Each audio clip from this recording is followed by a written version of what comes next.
Hey there, welcome back to another rant. This time around, it is on the 2021 science fiction film Chaos Walking. No one escapes the noise. Yeah, and the noise is how deafeningly dull this movie is. That's the noise that no one can escape from. Now, this is a film that I was curious about because of the fact that it was a movie that was stuck in post production hell for years. I always find those kind of films fascinating because I like to watch them just to see how badly things went awry.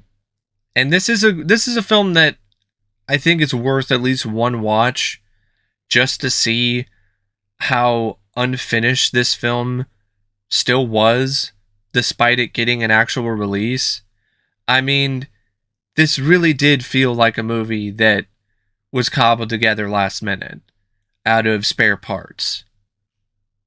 And of course it sucks because whenever you do that, you can't just Frankenstein parts of different scripts from different writers and piece it together last minute and make it work. It's got to be a disaster. So the film is directed by Doug Liman, but he wasn't, I guess, the original director. I heard something that Fede Alvarez was involved initially, who worked on the Evil Dead remake, among other films. But then eventually there were some creative differences or something, or some kind of falling out, or he got fired, and Doug Liman came in.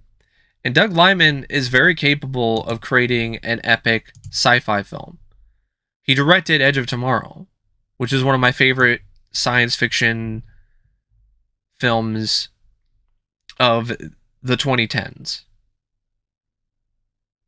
He's very capable of this. He did an absolutely amazing job with that film. So I know this is something that he can pull off. But for whatever reason, this film just lacked that epic size and scope and feel and vibe that Edge of Tomorrow brought. And I think part of it might have been the fact that what he was working with was very limited in terms of the source material. And on top of that, I don't think he had a lot of passion for this film. I think he did this as a paycheck kind of project. And once things just continued to spiral out of control and the film got delayed and reshoots were involved, I think his heart just completely wound up being ripped out of his chest when it comes to his connection with this movie. And there was nothing left. And it shows because the direction is just very bleh. It's very bleh, meh direction that doesn't really have moments of splendor or places where it's spectacular visually. It doesn't impress. The direction is just the definition of unimpressive, and I think it's due to the factors that I detailed. It's due to the fact that Doug Liman didn't have his heart in the film. It's due to the fact that the source material didn't really have a whole lot to work with when it comes to action sequences or other moments of epic grandeur. And it just led to a film that just looked very bland and banal. Then you have the script by Patrick Ness and Christopher Ford, based on Christopher Ness's book and his book series. This young adult series that apparently was popular around the time of this film's initial creation. Because, folks, this was not a 2021 movie. This is a film that I believe was shot or started shooting in like 2017, and it was intended for a 2019 release, and then it was completely removed from the schedule so they could do reshoots after bad test screenings. and then it sat on the shelf for 2 more years. I mean, this is a film where I heard the reshoots happened because the initial cut of the film was so horrible that it was unreleasable. I mean, this film is absolutely fucking terrible the way that it is. So I almost kind of want to see how big of a train wreck the original cut of this movie was. But yeah, the script, Patrick Ness was brought in last minute to work on this script and try to fix it. Christopher Ford is listed as a writer, but I think he wasn't as heavily involved as his credit might initially make you believe. I think there was another writer who was working on it, and then he eventually was either forced out of the project or quit because he was like, "Fuck this, not doing it anymore." Yeah, Fede Alvarez directed the reshoots. Forgot about that. So I was wrong about Fede being the original director. The original director was Doug Liman, but then Fede came in and did reshoots. I will give the film this. You can't really tell which scenes were reshot by Fede and which were originally directed by Doug Liman. There's really not much of a difference because either shot is as bland as the other one. But yeah, this film was in trouble. It was in trouble by the moment it started shooting. Then the film was finished, and the studio and other people who were at the screening saw it and thought it was an absolute turd. Then they did reshoots, try to fix it, and all that happened is they just created an even bigger turd. And then you have the script, which I understand the source material, the novel, has a lot of these elements. But it's one of those movies that tries to take a series of books and combine them into one film, and it's a clusterfuck. And on top of that, the whole selling point of this movie of people's inner voices being heard and being seen visually is something that I think works better in a novel than in a movie. Because after you see this whole noise thing going on initially, it starts to very quickly lose its effectiveness and the novelty of it, and it starts to become annoying. Having Tom Holland and his character talking normally, and then hearing his thoughts say, "I'm Todd Hewitt, I'm Todd Hewitt, I'm Todd Hewitt, I'm Todd Hewitt." Like, it becomes irritating. It no longer becomes something that's interesting. It becomes obnoxious. And there's a lot of scenes in this film where this whole inner voice thing, where you can hear it, and they can also create hallucinations or mirages. The mirages stuff is fine, but the inner voice stuff gets old really fast. And that's one of the biggest selling points of this movie, is that whole bit about the noise.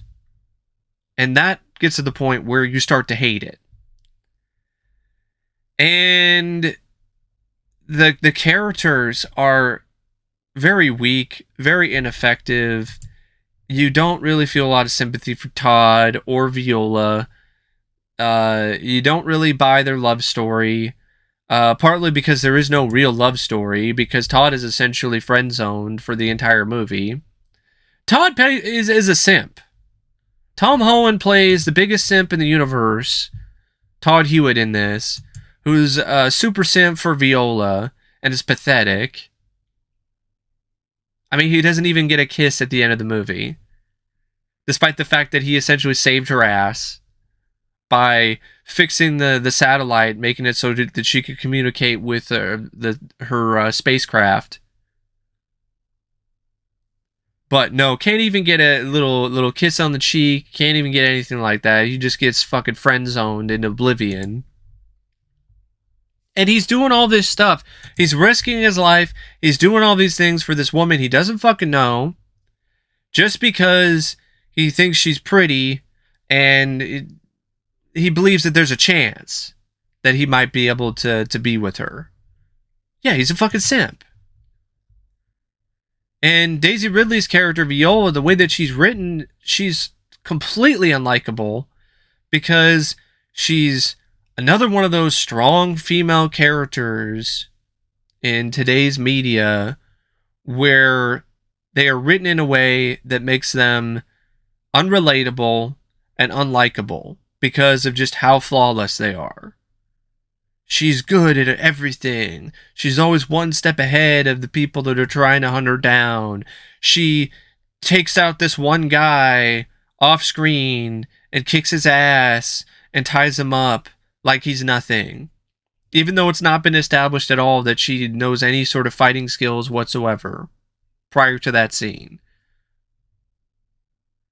And she takes out the crazy preacher guy and lights his ass on fire. And it just doesn't seem like there's a lot of moments where this character is ever involved in a situation where she isn't able to fight her way out of it or think her way out of it. And the only thing that really she wasn't able to do was fix the satellite. And that was it. Everything else she did herself. She did it all. She was even the one that ultimately got involved and took out the main bad guy, despite Tom Holland's character Todd doing most of the work with his mind mirages, try to mess with the mayor's psyche and make him feel guilty. And then she's the one that shows up and knocks his ass into a pit because Todd can't do shit because he's wounded badly, and on top of that, he's cornered. And he tried to get involved in a fight with the mayor and got his ass kicked. So, of course, she's the one that has to come in and save the day. So yeah, I don't like that character. She's every bit of a Mary Sue as Rey was in the Star Wars films, which is crazy because it's played by the same fucking actress. And then you have like the villain, the leader of Prentice Town, the mayor, and this villain is completely bland, boring. There's nothing to this guy other than the fact that he had this plan and he enacted it to kill all the women in his town because he didn't want the women to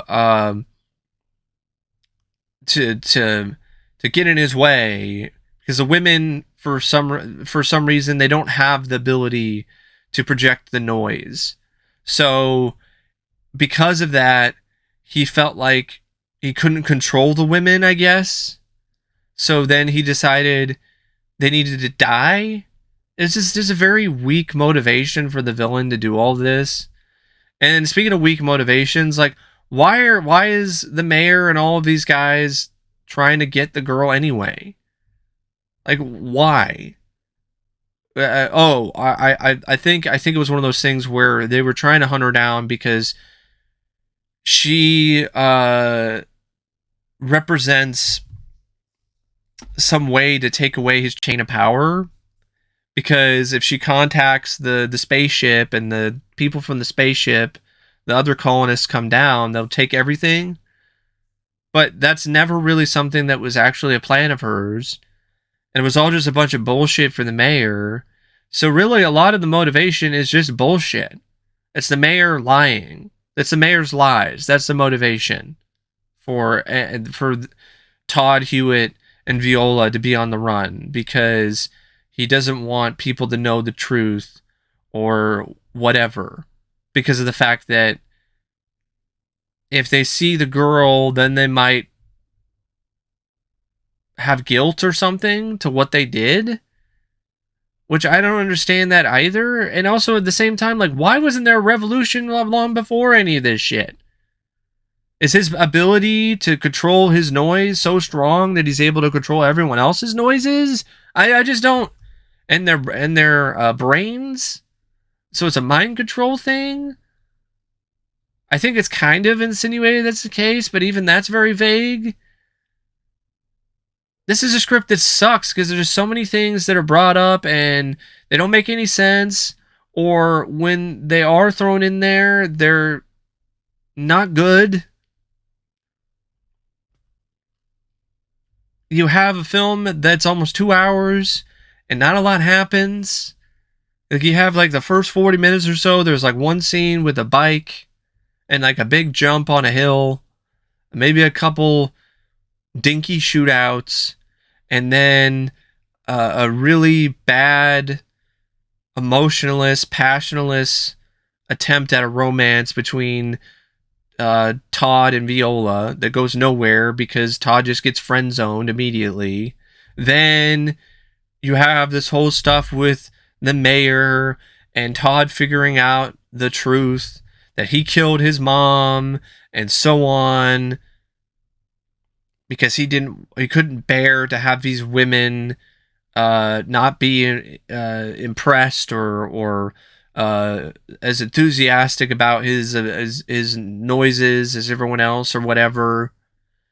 And it leads to Viola and Todd finding a downed spacecraft, and Viola's trying to communicate with the space cruiser so she can be saved, and so the other colonists can come down to the planet and save the other colonists. But even that's kind of thrown out because then she just decides to change her mind and decides to stay on the planet.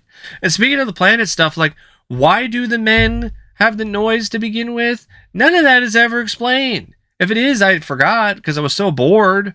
Must have fell asleep and missed that line of dialogue or something. I think I read somewhere that it's some sort of affliction. Okay, it's an affliction of some kind that affects only men. Why and how? What was it? The aliens? Oh no, the aliens that show up briefly are essentially there to be initial placeholders for what are ultimately the real villains, which are the humans. The aliens did nothing wrong, but the humans, the mayor, Prentice Town, blame the slaughter on these aliens. And by the end of the film, the mayor dies in an absolutely silly, ridiculous fashion. He gets shoved into a hole. And Todd and Viola, they live happily ever after. Well, not really, because Todd's not happy. But I guess he's happy because he's happy being a fucking simp. There should be simp walking.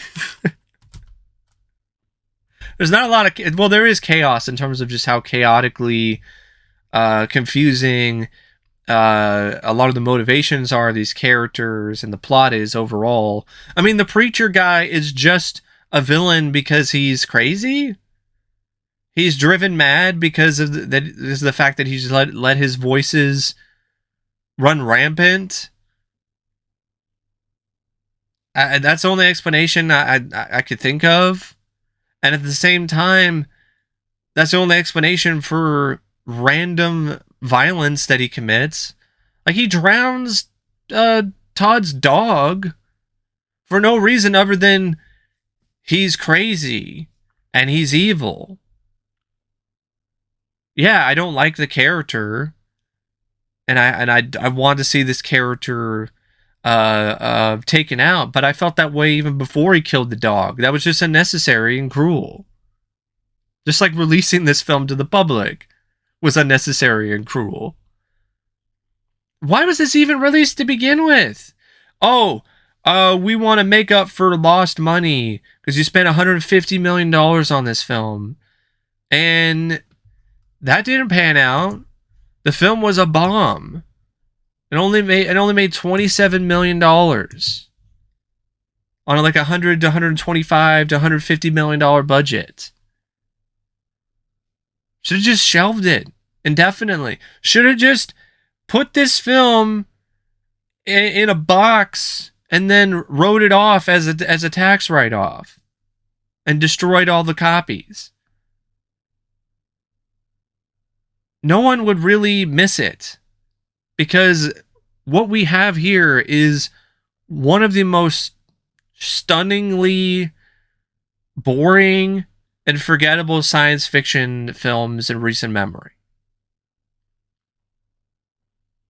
The most exciting moments in this involve Todd just doing what might as well be a bit of rock climbing, but he's climbing the side of a building to get up to plug a satellite in. That's the most exciting this film. That's the peak of this film's excitement. Because there's a lot of stuff that it brings up and just drops, like the aliens. Okay, they're innocent. Why are they never brought up again? Why do we not know more about these aliens? Oh, it's probably because that was supposed to be saved for a sequel. And there is no sequel, so those questions are left unanswered. So is the whole idea of why the noise exists, how these men got this noise. Also, speaking of men, the way that they're written is absolutely abysmal. It's another reason why this script is terrible. It's because the way that these men are written is inexcusable. It's another extension of just how modern films, for some reason, have this really disturbing trend of writing male characters in absolutely horrible ways. Writing male characters as simps for the women, writing male characters as idiots, morons, or writing them as just fucking pieces of shit. Writing them as just bad people. And writing all the women as fearless, flawless, beautiful queens. It's one of those things where it's a trend that is really infuriating. And it sucks to keep seeing this happening in so many modern films, because it stinks. Stinks to high heaven. It doesn't do the films that these approaches are used in any favors either. It just makes these films infinitely worse. So, yeah, the script sucks. Terrible. Absolutely atrocious screenplay. The performances by the cast, though, here's the thing about this movie. It wastes some decent performances. I do not blame Daisy Ridley. I do not blame Tom Holland or Mads Mikkelsen. All three of them delivered some genuinely solid performances. I felt bad for them, actually, because their performances should have been in a film that was worth a shit. Tom Holland, yeah, he plays a simp, but he still has charisma. He's still likable enough. I still sympathize with him more than I did, for instance, Viola and whatever her drama or her plight was, because the man, he was lied to his whole life, and on top of that, he loses his father. He lost his father. He lost both his father figures. They both die. So I definitely did feel for Todd. And I felt Tom Holland did a good job showing that emotion and a different amount of range. He did the best that he could to try to make this character into someone that left an impression. But the impression was very fleeting. But it wasn't his fault. Daisy Ridley, she was fine too for what the script was asking her to do. It's not her fault that her character was flawless and basically knew the answers to everything and was only in one vulnerable situation once throughout the entire movie. It's not her fault. She played her role well. And I actually thought that she had some decent chemistry with Tom Holland, to the point where I wish that they actually did become a couple by the end of the movie instead of this friend zone bullshit. Mads Mikkelsen, he was a good villain. He was a good villain as the mayor. He was intimidating. He was someone that definitely provided a nice presence to the film. You bought why Todd was so drawn to him as a potential mentor, and you also bought why other people were scared of him in the city, in the colony, that they didn't want to cross him because he seemed like somebody who was dangerous. I really think Mads did a great job. Demian Bichir as one of Todd's adopted fathers, he was fine. So were some of the other people. Nick Jonas as the mayor's son, not really, didn't really do anything for me. I don't think he's that good of an actor, period. I don't think he's evolved as an actor past his ability in Disney Channel movies. I've seen nothing from Nick Jonas to suggest that he's evolved past that point. The only other actor I think I would mention is David Oyelowo as Aaron, the radical preacher. Because that performance is just so over the top and corny. He was trying to be scary, but it just came across as laughable. And maybe that's another one of those things where it's not entirely his fault. It might just be the way that his character was written. But regardless, he comes across really poorly in this film. The cinematography by Ben Saracen, it's not a sin. It's not a sin against humanity, but it's also nothing that's special. The editing by Doc Kreutzer is more the same. The music by Marco Beltrami and Brandon Roberts, I don't remember a single note of it, to be honest. And one of the only other things that I think is worth mentioning is some of the production and art design. The production design in particular of the downed spacecraft in the finale in the woods, that was really impressive. It was a really good looking set. I would say that set alone is probably where the majority of this film's budget went, because I don't buy it going anywhere else. It's not like it has a lot of CGI other than like the noises or whatever, but even that's not something that I think would be that expensive in terms of creating an effect. And maybe a few other moments like the spacecrafts and so on. But I think a lot of it is mainly due to the set, because it was a massive set and it was all done for real, which was nice to see. I just wish it was present in a much better, much more memorable project. And yeah, it's only 109 minutes, but it feels like 209 because the plot is so paper thin. You don't even know that Daisy Ridley's character Viola is trying to communicate with her spacecraft, and that's why she's trying to get away from the people who are trying to hunt her down, and that's why she needs Todd's help. You don't even know that until like later on. So when she's on the run and she's running around, you don't know why she's running and who she's running from. Like you know who she's running from, but you don't know why she's running from them, other than the fact that they just want to kill her for whatever reason. So it just doesn't really lead to a lot of strong motivations or a lot of strong connections with the characters or with the plot. The film just kind of floats around or limps around, because a lot of people have pointed out that this is more like chaos limping, and that is a great way to sum it up. But really, the best way to do it is it's a simps limping. It's a simp limping, because that's a lot of the movie. It's Tom Holland playing a character named Todd who is limping around trying to save this film and simping. He's limping and simping throughout the movie. And that's not going to work. That's not a strategy for a successful film. But anyway, I don't know what else to say about Chaos Walking except thanks for watching my rant. And as always, I'll see you later. See ya.